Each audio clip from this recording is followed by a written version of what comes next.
미래사회연구소 연구원님들 안녕하세요. 석석사입니다. 이번 주는 세컨더리 리서치에 대해서 더 자세히 알아보는 시간을 가질 거예요. 근데 세컨더리 리서치가 뭘까요? 세컨더리는 1차 말고 2차적이라는 의미가 들어있잖아요. 이거에 반대되는 건 아니지만 대조되는 개념으로 프라이머리라는 단어가 있어요. 프라이머리는 가수도 맞지만은 1차적이고 더 직접적인 거. 그리고 세컨더리는 좀 더 2차적인 거를 얘기를 해요. 그럼 우리가 세컨더리 리서치가 뭔지 얘기하기 위해서는 프라이머리 리서치가 뭔지 알아야겠죠. 여러분들이 리서치나 연구를 하면 어떤 걸 상상을 해요?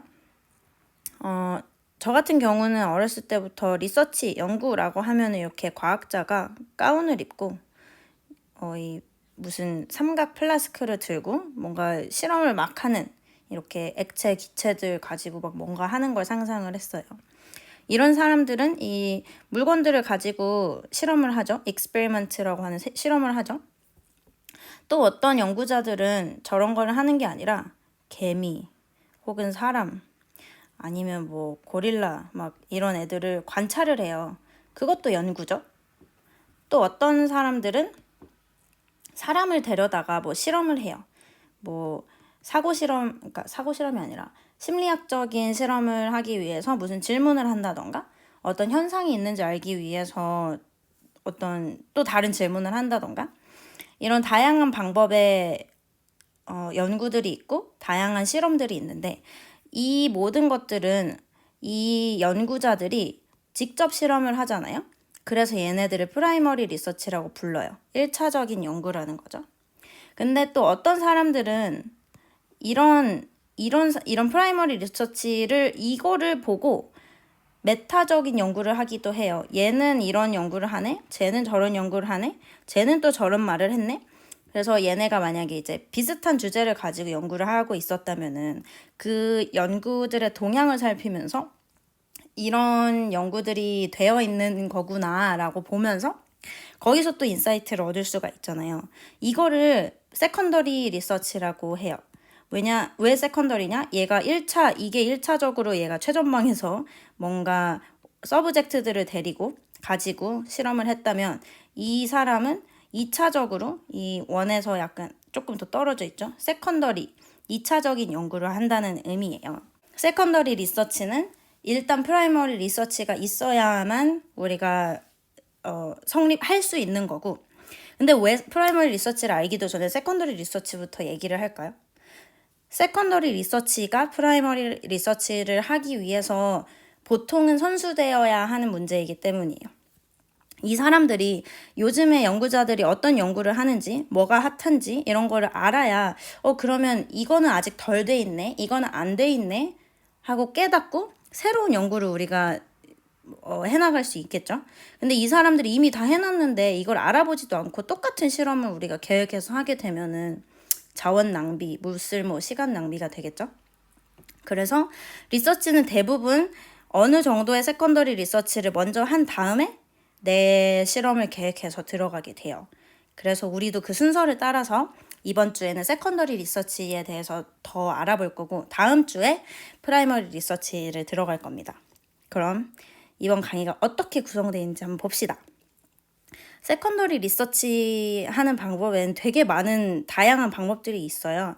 근데 우리가 자주 보는 가장 잘 쓰이는 것들 2개를 뽑자면은 제일 먼저 논문을 읽는 게 있어요. 논문은 남들이 해놓은 지식의 축약체죠. 그 사람들이 10페이지짜리 논문을 쓰는데 1년, 2년이 걸려요.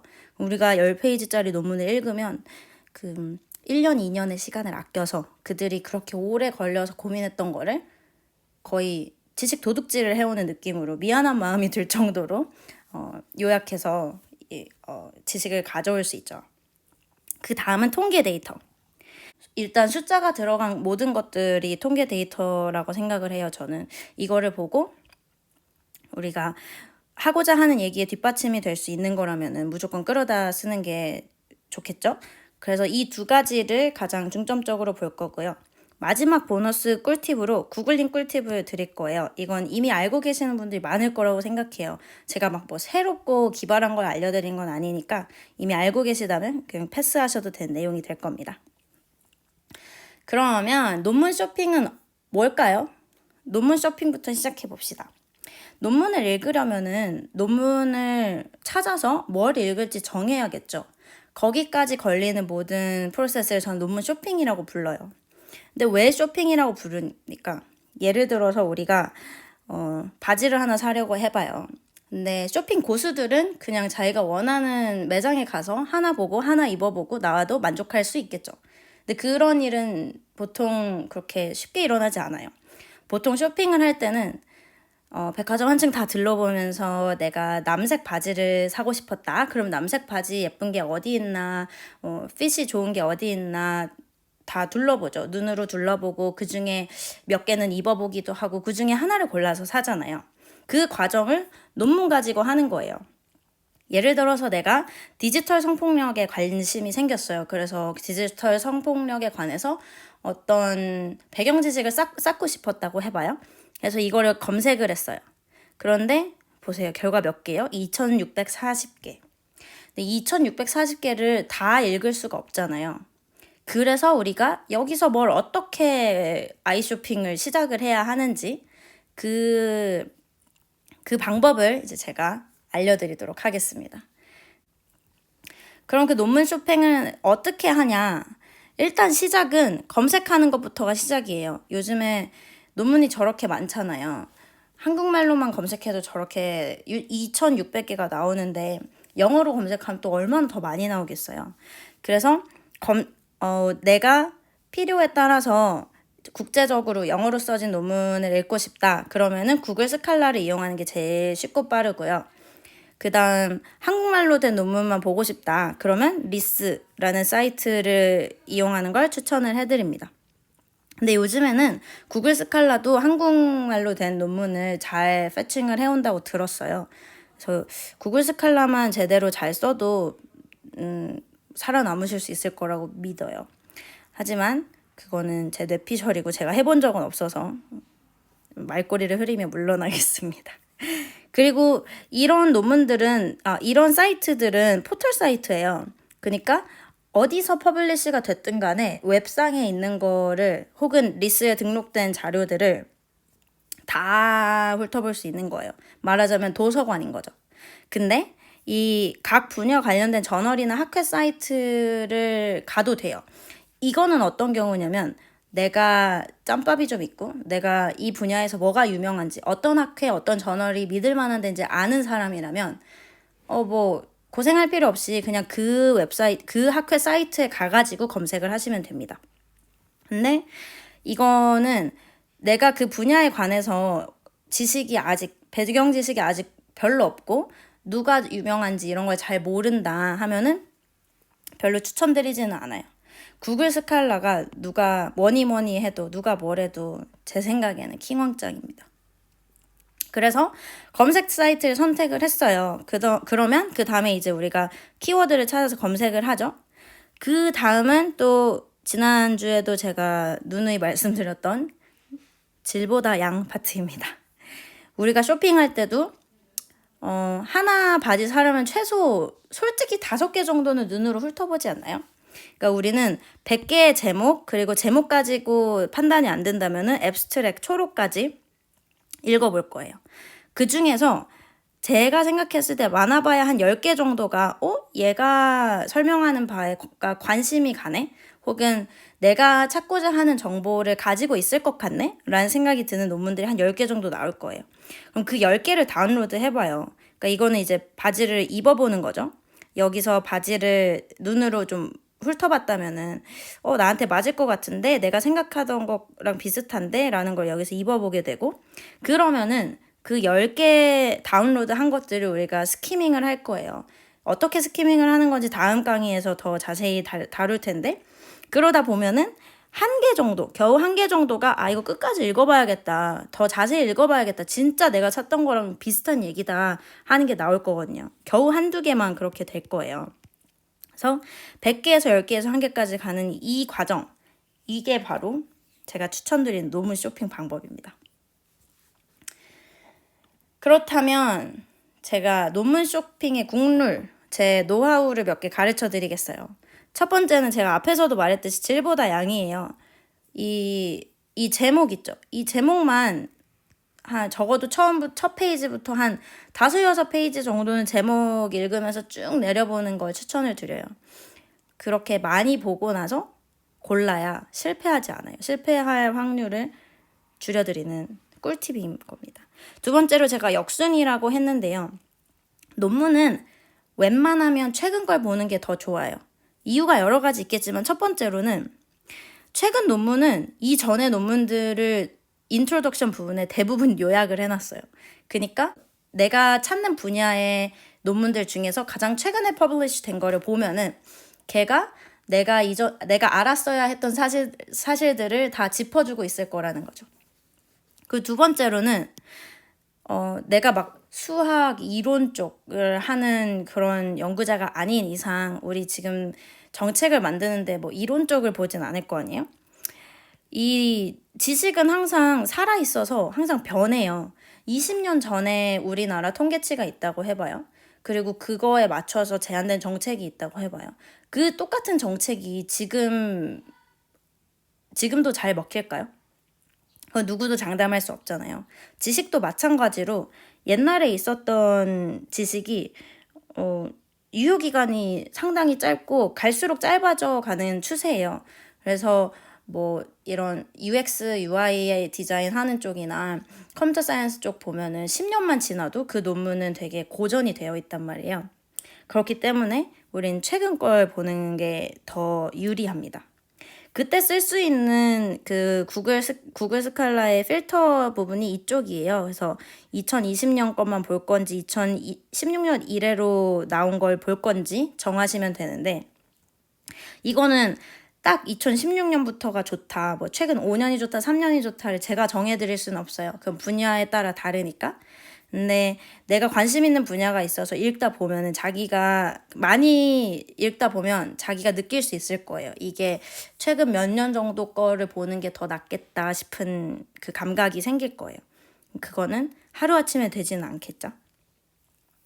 그리고 세 번째로는 이 SCI, 사이테이션 H 인덱스 이런 인덱스에 대해서 좀 얘기를 드리고 싶었어요. SCI는 뭐냐면 저널을 구분하던 방법 중에 하나인데 여기 들어 약간 명문대, 아이비리그 명문대다 이렇게 하는 것처럼 SCI 저널을 좀 알아줘요. 사이테이션은 이 논문이 얼마나 다른 논문들에서 인용이 됐는가거든요. 여기 보면 cited by 8개, 여기는 2개라고 써져 있죠. 이 말이 뭐냐면 이 논문은 다른 8개 논문에서 이 논문을 인용을 했다는 거예요. 그러니까 이 논문에서 한 이야기를 8번이나 다른 데서 언급을 했다는 거죠. 그래서 보통 사이테이션 수가 높으면은 더 좋은 논문, 더 영향력 있는 논문이라는 평가를 받아요. 그리고 H 인덱스는 이 저자를 평가하는 숫자 중 하나인데 이 사람이 얼마나 영향력 있는 연구자인지 계산을 하기 위해서 어떤 수식이 이렇게 정해져 있어요. 검색하면 나오는데 자세히 알 필요는 없고 그냥 이 숫자가 크면 클수록 이 사람이 영향력 있는 사람이라고 평가된다. 이것만 알아두시면 돼요. 물론 이 인덱스가 정확히 그 연구의 임팩트에 정확히 정비례하지는 않아요. 하지만 그냥 사람들이 만들어서 널리 쓰이고 있는 인덱스다. 이것만 생각하시면 돼요. 근데 제가 여기서 첫 번째로 드리고 싶은 얘기는 이거 다 의미 없다는 거예요. 내가 찾고 있는 주제에 가장 가까운 논문이 나한테 필요하고 좋은 논문이지 사이테이션 수가 뭐 100개, 1000개가 된다고 해도 내가 원하는 내용을 이야기하는 논문이 아니라면 저한테 필요 없는 논문이에요. 그러니까 별로 이 저널의 퀄리티나 인용 횟수나 H인덱스 이런 거에 별로 그렇게 연연할 필요는 없다. 이걸 말씀드리고 싶고 두 번째는 또 반대되는 이야기지만 그럼에도 불구하고 저널의 퀄리티 그리고 인용 횟수 그리고 연구자의 인지도 이런 거를 볼 필요는 있다는 거예요. 내가 이 논문을 보고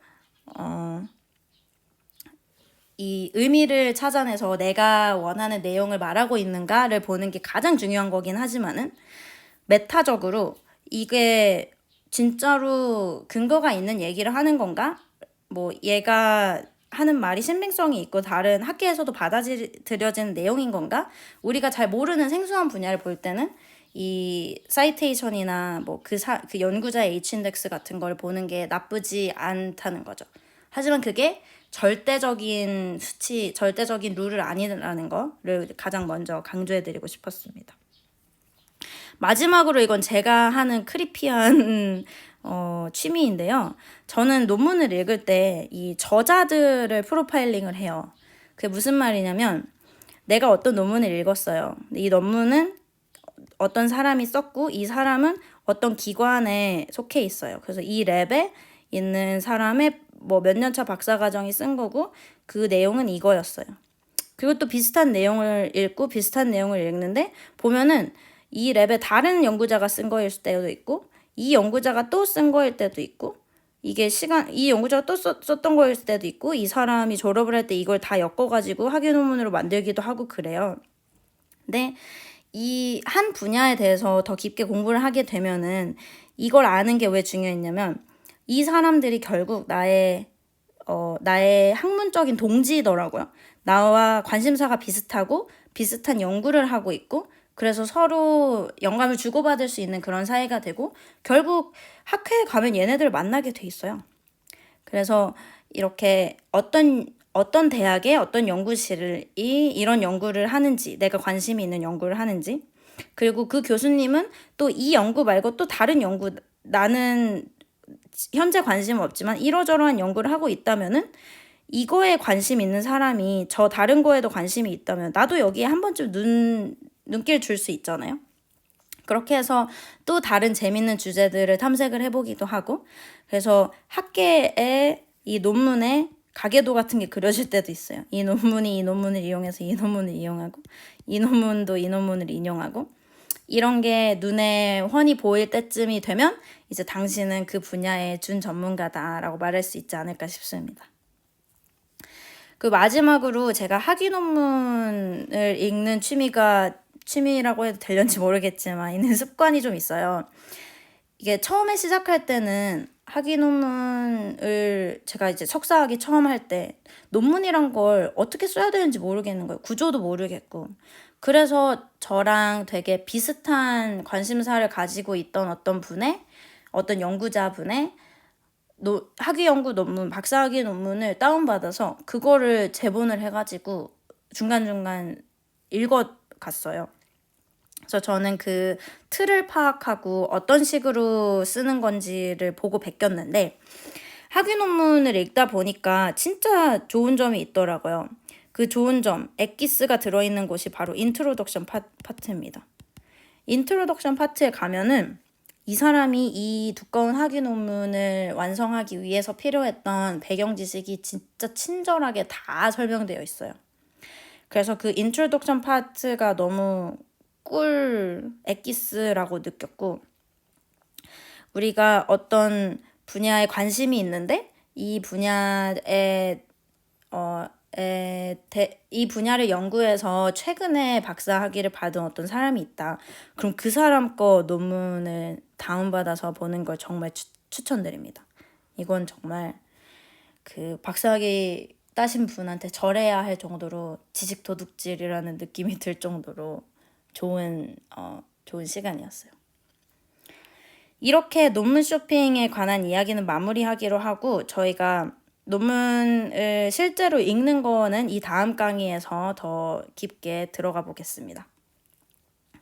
이 다음 거는 통계 데이터 찾는 방법들에 대해서 한번 같이 실습을 해보고자 준비를 했어요. 크게 제가 가져온 웹사이트들은 여기 한국통계청, 미국통계청, 그리고 UN에서 데이터 올리는 사이트 정도 가져왔어요. 이거는 그냥 솔직히 말해서 많이 쓴다 이런 것보다는 제가 생각해봤을 때 저라면 이런 데서 찾을 것 같아서 한번 가져와 봤어요. 우리가 실제로 이런 데 들어가 보기에 앞서서 드릴 말씀이 하나 있는데 이런 데 들어가면 보통 두 가지의 데이터가 있어요. 첫 번째는 진짜 이 스프레드시트 있죠. 엑셀 스프레드시트. 이렇게 해서 여기 진짜 1, 2, 3, 4, 5, 6 뭐 이렇게 숫자가 들어있는 진짜 데이터 테이블을 다운받을 수 있는 것들이 있어요. 이런 데이터가 존재할 때는 장점은 우리가 원하는 걸 진짜 바로 계산해낼 수 있다는 거예요. 뭐 이거의 평균이라든지 이거의 미디안이라든지 이런 거를 바로바로 계산해서 가져올 수 있겠죠. 우리가 원하는 만큼 이 연도부터 전 연도까지 아니면 이때부터 이때까지 뭐 10년간 이런 거 우리 입맛에 맞춰서 자유롭게 자유도가 되게 높아요. 근데 단점이 하나 있다면은 우리가 추가적으로 계산을 해야 된다는 거죠. 우리가 다운받아서 이런 최소한 엑셀 정도는 쓸 줄 알아야 되고 또 뭐 그래프를 예쁘게 그리기 위해서는 요즘 뭐 파이썬 이런 거 많이 쓰죠. 그런 거를 할 줄 알아야 된다는 거. 이런 로우 데이터를 제공하는 타입이 하나 있고 두 번째로는 리포트가 있어요. 리포트는 보통 이렇게 예쁜 그래프들이 들어있어요.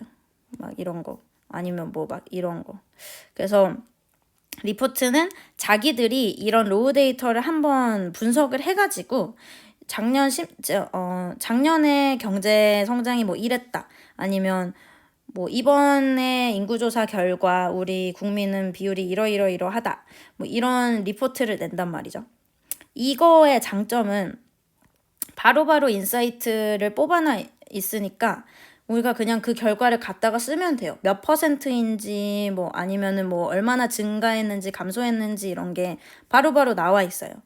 근데 단점이 있다면 자유도가 높지 못해요. 왜냐면 얘네가 우리는 여기 값이랑 여기 값을 알고 싶은데 얘네는 여기랑 여기 값만 표시를 해놨다든가 뭐 우리가 진짜 원하는 입맛에 딱딱 맞는 그런 숫자를 얻어내기에는 좀 불편한 경우도 있다는 거죠. 그러나 운이 좋으면 이게 그냥 얘네가 보여주는 것만으로도 충분히 우리가 쓸 수 있는 정보가 나오기는 해요.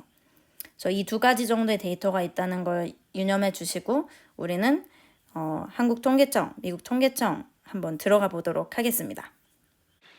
자, 지금 여러분들이 보고 계시는 화면은 한국통계청 국가통계 포털 사이트예요. 보시면 다양한 것들이 많이 있는데 저는 여기서도 이 쉽게 보는 통계 이쪽이 제일 유용하다고 느껴졌어요. 그래서 여러분들하고 여기 들어가 보는 거 한번 함께 해보고 싶었습니다. 보면 대상별 접근하고 이슈별 접근, 통계 시각화 컨텐츠 세 가지 탭이 있어요. 근데 대상별이랑 이슈별이 제일 유용해 보였는데 왜냐하면 대상별 접근에 여기 여성 칸이 있거든요. 저는 여성 과학기술인이니까 이 여성 과학기술인 인력 활용에 관한 서베이 통계를 한번 조회를 해보겠습니다. 보면 첫 번째 걸 보면 수록 기간이 2006년부터 2018년이잖아요. 이 자료는 2006년 데이터부터 2018년 데이터까지 다 있다는 거예요. 한번 들어가 봅시다. 이렇게 제목을 클릭하면 이렇게 팝업 창이 떠요. 그리고 여기 뭔가 이렇게 많은 것들을 할 수 있게 해놨죠. 근데 지금 처음으로 이렇게 뜬 걸 보면은 2018년 거밖에 없어요. 그래서 어떻게 하면 2018년 거 말고 다른 것들도 알아낼 수 있을까 보니까 이 시점이 있더라고요. 이거를 클릭해가지고 여기 들어가 보시면은 여기서 2018년 것만 할지 아니면 2010년부터 18년 거를 할지 아니면 2006년부터 18년 걸 할지 다 선택을 할 수 있는데 보기 쉽게 우리는 3년치만 조회를 한번 해보겠습니다. 통계표 조회를 하면 이렇게 떠요. 아까는 2018년 거 하나밖에 없었는데 이제 옆으로 넘기면 스크롤 하면 2017년 것도 나오고 2016년 것도 나오죠. 이 데이터를 다운로드 받으면은 여러분들이 원했던 어떤 스태티스틱, 통계 수치를 원하는 대로 쪼물락거려서 만들어낼 수 있겠죠. 뭐 퍼센트 여성 연구 인력의 퍼센트가 몇인지 공공 연구기관 중에서 퍼센트는 몇인지 국공립 중에서 퍼센트는 몇인지 이렇게 자세히 쪼물딱거릴 수가 있어요. 그래서 이런 로우 데이터를 손에 얻을 수 있으면은 자유도가 높다는 장점이 있고요. 대신에 뭘 해도 뭔가 엑셀이라도 프로세스를 하나 돌려야 우리가 계산기라도 두드려야 뭔가 인사이트 그 줄글에 포함시킬 수 있는 내용을 얻을 수 있다는 게 마이너스긴 합니다. 그리고 여기에 시각화를 한 번에 해주는 버튼이 있더라고요. 이 버튼 보이시나요? 이걸 누르면은 이렇게 자기들이 알아서 꺾은 선 그래프 혹은 이렇게 바 차트 이런 걸로 다 보여줘요. 보면은 이 노란색이 합계에서 여성의 비율입니다. 이 초록색이 합계에서 남성의 비율이고요. 그래서 확연히 차이가 나죠? 갈수록 나아지는 것 같나요? 제 눈에는 나아지는 것 같지가 않네요. 이런 식으로, 그리고 여기 다운로드 버튼이 있어요. 이건 닫고. 지금 제가 이렇게 조회를 했잖아요. 3년치를. 이 버튼을 누르면은 이렇게 엑셀이나, 다른 뭐 텍스트 CSV 파일로 이렇게 다운로드를 받을 수 있어요. 이걸 다운로드 받아서 활용할 수 있는 분들은 유용하게 활용하시길 바라고요. 이 코시스 안에 있는 거는 안에 구조는 다 비슷해요. 대상별 접근에는 이렇게 대상에 따라서 구분을 해놨던 거.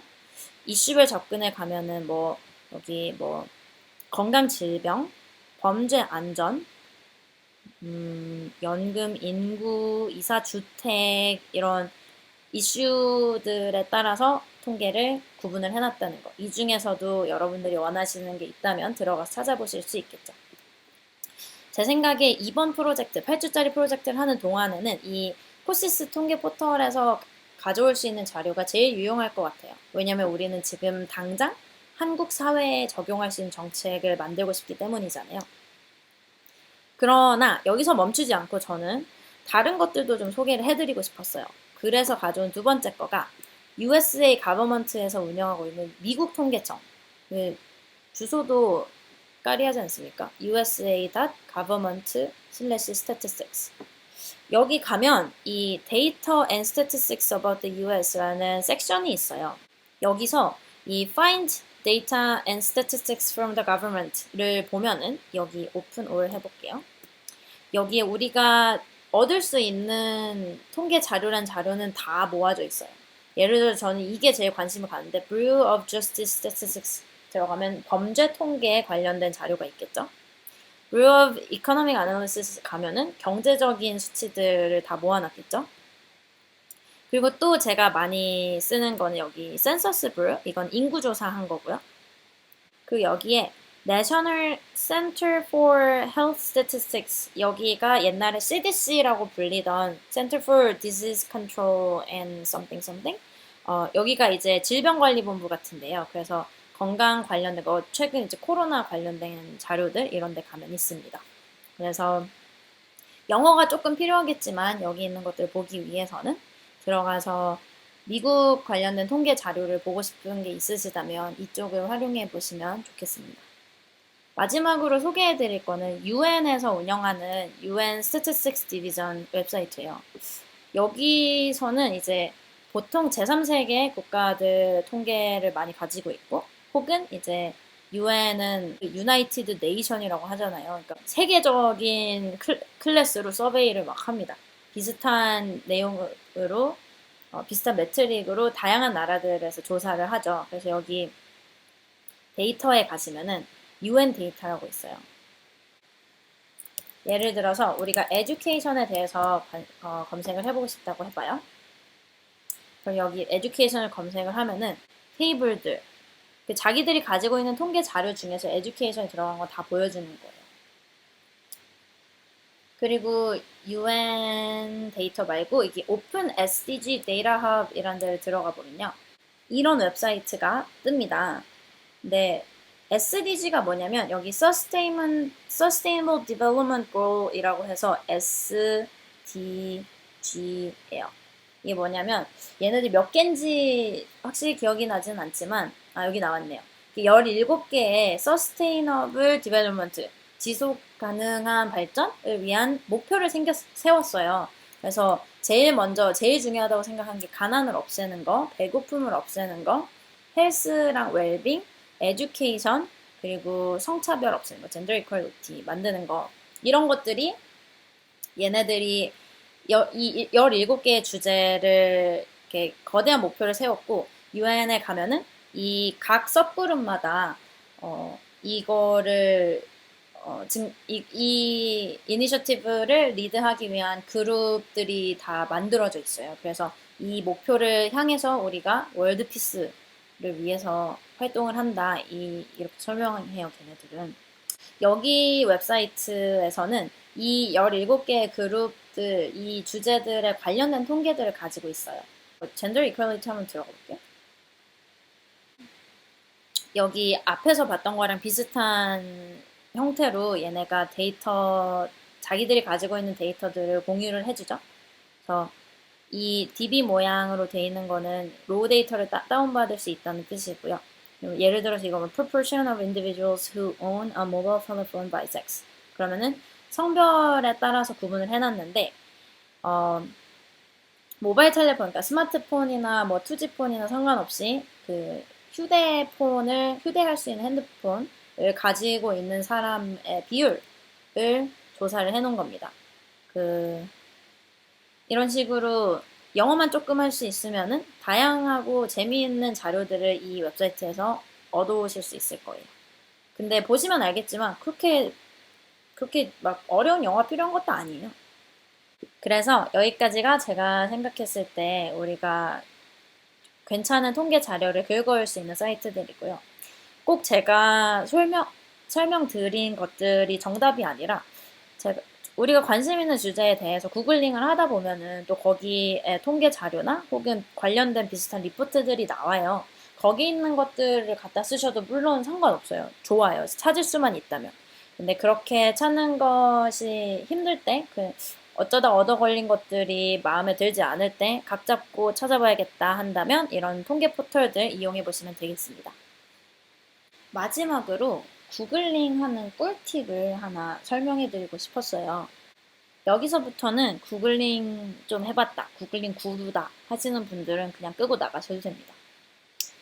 제일 먼저 제가 가장 자주 쓰는 구글링 꿀팁은 이 큰 따옴표예요. 아까 디지털 성폭력에 대해서 우리가 얘기를 해봤으니까 이거 똑같은 거를 검색을 해보겠습니다. 디지털 성폭력이라고 검색했더니 900만 개가 넘는 결과물이 나와요. 근데 이 큰 따옴표를 쓰게 되면은 디지털 성폭력이라는 단어가 꼭 들어가 있는, 디지털하고 성폭력이 떨어져 있는 거 말고 디지털 띄고 성폭력이 꼭 들어가 있는 문서들만 얘가 구글이 찾아서 가져오게 됩니다. 그래서 98,000개로 숫자가 완전 확 줄었죠. 그래서 디지털 성폭력, 여기도 디지털 성폭력 이렇게 딱 이 단어만 들어있는 거.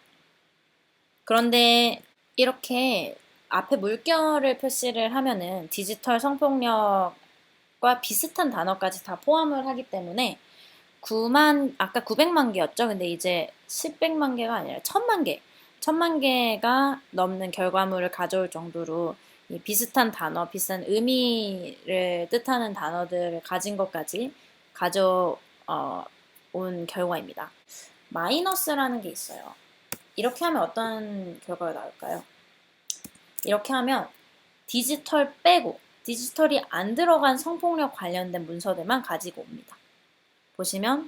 여기 보시면 디지털이 없어요. 여기는 없죠. 그냥 성폭력, 성희롱, 성폭력에 대한 내용만 가지고 오죠. 마지막으로 제가 하나 가르쳐 드리고 싶은 거는 고양이를 검색을 해볼게요. 왜냐면 우리 이미지를 갈 테니까. 이미지 검색을 할 때 쓸 수 있는 이 도구 툴이었어요. 도구를 선택하시면 여기 크기, 색상, 사용권, 유형, 시간, 이 모든 것들을 다 선택하실 수 있거든요. 근데 크기로 이제 큼이라고 하면은 보면은 최소 여기 픽셀이 나오는데 가로가 1920 픽셀이에요. 큰 이미지들만 가져오게 되고요. 사용권이 되게 유용한데 여기서 비상업적 용도로 재사용 가능을 선택을 하면은 우리가 보고서 쓰고 하는데 정도는 쓸 수 있는 사진들이 나온다는 거죠. 너무 귀엽죠, 우리 냥이들? 그리고 수정 후 재사용 가능. 이런 걸 쓰면은 이거를 수정을 해가지고도 상업적으로도 사용할 수 있다는 뜻이고, 여기까지 구글링 끝 꿀팁을 마무리로 저희 3강이 끝났습니다. 다음 강의에서는 논문 읽는 방법에 대해서 설명하는 걸로 돌아오도록 하겠습니다. 감사합니다.